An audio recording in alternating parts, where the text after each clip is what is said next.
একদল টি-টোয়েন্টিতে দুবারের বিশ্ব চ্যাম্পিয়ন, আরেক দল টি-টোয়েন্টির বিশ্বমঞ্চে কখনোই সেমিফাইনালে দরজা খুলতে পারেনি। টি-টোয়েন্টির বিশ্বমঞ্চে বিপরীত মেরুতে থাকা সেই দুই দল অনাকাঙ্ক্ষিত এক রেকর্ড নিয়ে আজ তুমুল লড়াই করেছে। সেই দুই দলের নাম বাংলাদেশ ও ওয়েস্ট ইন্ডিজ।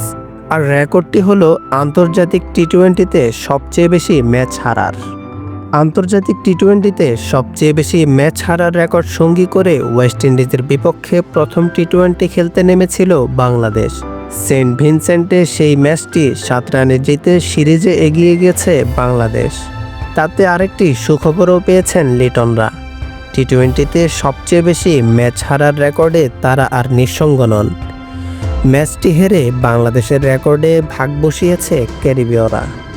আন্তর্জাতিক টি-টোয়েন্টিতে দুই দলের হার সংখ্যা ছিল 107, যার অর্থ আজ বাংলাদেশ বনাম ওয়েস্ট ইন্ডিজ সিরিজের দ্বিতীয় টি-টোয়েন্টি ম্যাচটা দুই দলের জন্যই প্রতিপক্ষকে রেকর্ড উপহার দেওয়ার উপলক্ষ।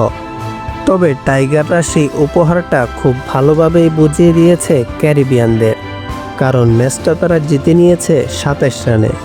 এখন আন্তর্জাতিক টি-টোয়েন্টিতে সবচেয়ে বেশি ম্যাচ হারার তালিকার প্রথম স্থানে ওয়েস্ট ইন্ডিজ, দ্বিতীয় স্থানে বাংলাদেশ। 104 ম্যাচ হেরে তালিকা তৃতীয় স্থানে আছে শ্রীলঙ্কা এবং জিম্বাবুয়ে আছে চতুর্থ স্থানে। তারা হেরেছে 103 ম্যাচ এবং 98 ম্যাচ হেরে তালিকার পঞ্চম স্থানে আছে পাকিস্তান। ক্রিকেটের সব খবরাখবর পেতে আমাদের চ্যানেলটি সাবস্ক্রাইব করুন। আপনার ভালো লাগা খারাপ লাগা আমাদের সাথে শেয়ার করতে অবশ্যই ভুলবেন না। আপনার গুরুত্বপূর্ণ ফিডব্যাক আমাদের পথ চলাকে সুগম করবে। ধন্যবাদ।